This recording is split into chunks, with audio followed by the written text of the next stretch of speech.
Grüß Gott alle zusammen. Ich heiße Sie ganz herzlich willkommen bei unserem Sonntagsimpuls.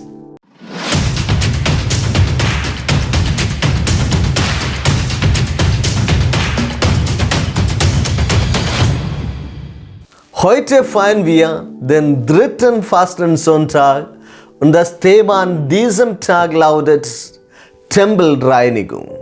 Das bedeutet Empfang des Bußsakramentes. Die Fastenzeit, die wir als österliche Bußzeit begehen, hilft uns, den Blick des Herzens auf Gott zu richten.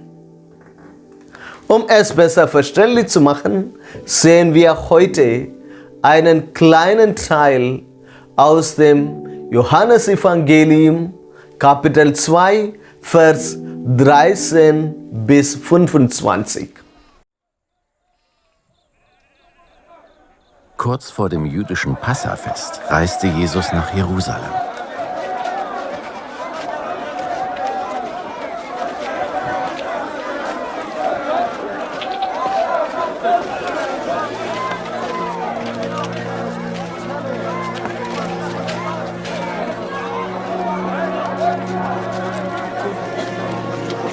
Hey, kijk hier, man.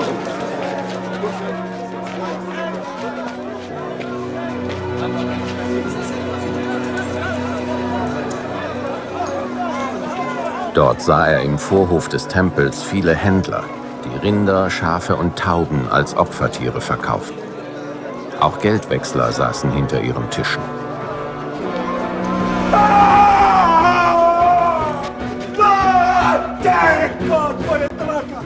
Jesus machte sich aus Stricken eine Peitsche und jagte die Händler mit all ihren Schafen und Rindern aus dem Tempelbezirk.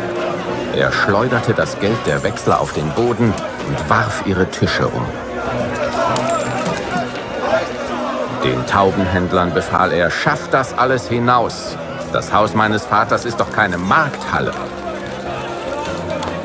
Seine Jünger aber mussten an das Wort in der Heiligen Schrift denken: Der Eifer für deinen Tempel wird mich vernichten. Die führenden Männer der Juden stellten Jesus daraufhin zur Rede. Woher nimmst du dir das Recht, die Leute hinauszuwerfen?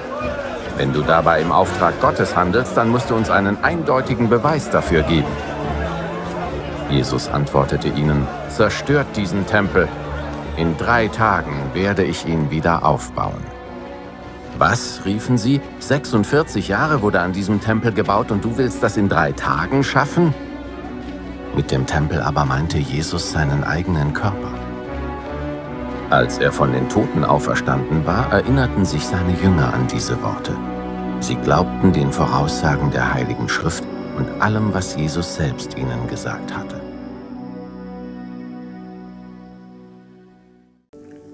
Liebe Schwestern und Brüder, so kennen wir Jesus gar nicht so zornig. Er, der sonst von Vergebung und Liebe spricht. Er, der von sich selbst einmal sagte: Lernt von mir, denn ich bin sanft und demütig vom Herzen. Von Sanftmut keine Spur. Niemand hat erwartet, dass er so aufräumt. Tumult im Tempel. Was ist der Sinn dieser Aktion? Eine erste Antwort gibt Jesus selbst. Macht das Haus meines Vaters nicht zu einer Markthalle. Es geht nicht nur um die Reinheit des Tempels, aller Lärmen, alle Geldmacherei, dort im Haus Gottes, das ein Haus des Gebetes sein soll, hat dort keinen Platz. Es geht noch um etwas anderes bei der Tempelreinigung. Jesus spricht es an, wenn er sagt: Reißt diesen Tempel nieder, in 3 Tagen werde ich ihn wieder aufbauen. Für die Juden war es eine Gotteslästerung. Für sie war Gott im Tempel gegenwärtig. Jesus aber meinte den Tempel seines Lebens. Was möchte uns Jesus mit der Tempelreinigung noch sagen?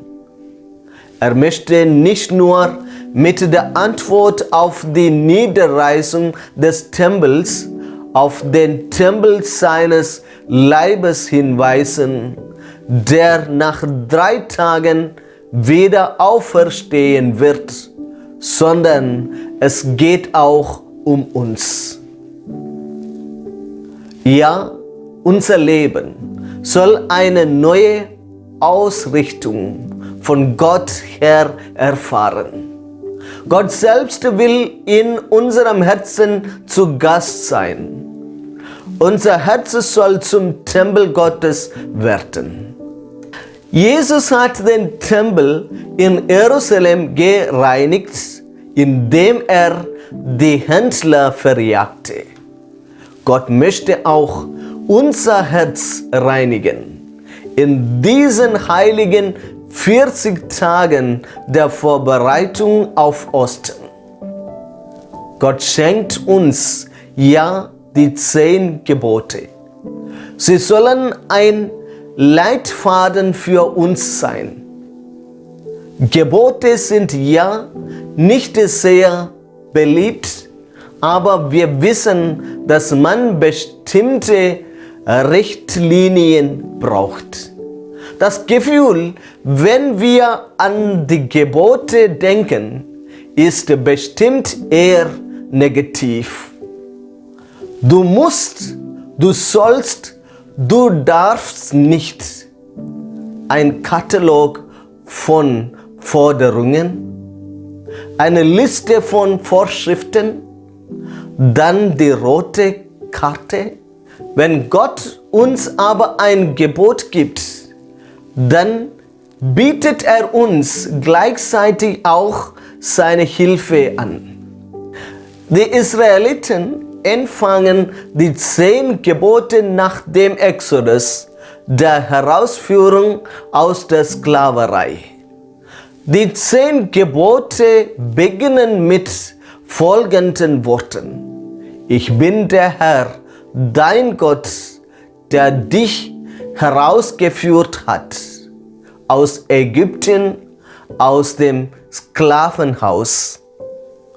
Das heißt, Gott selbst stellt sich vor als ein Gott, der rettet und befreit.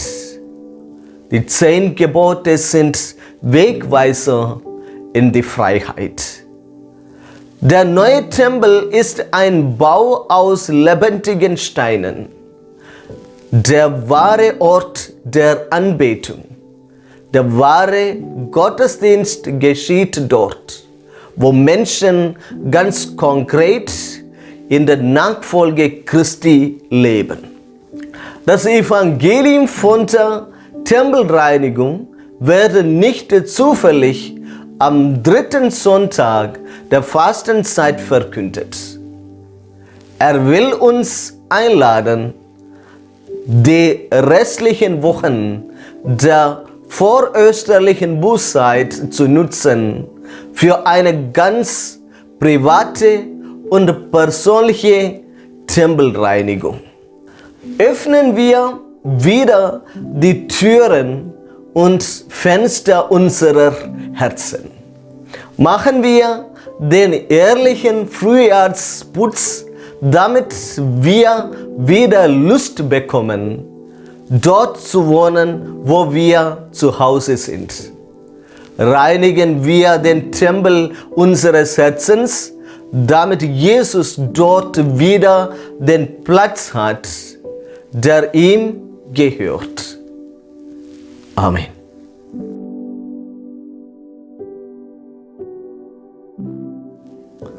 Zum Ende möchte ich Ihnen noch einen kleinen Witz erzählen. Der Lehrer sagt in der Mathestunde zu der Klasse: Also es gibt Millimeter, Zentimeter, Quadratmeter, Kubikmeter. Und wer von euch weiß, was es noch gibt, da meldet sich Fritzchen und sagt, 11 Meter, Herr Lehrer.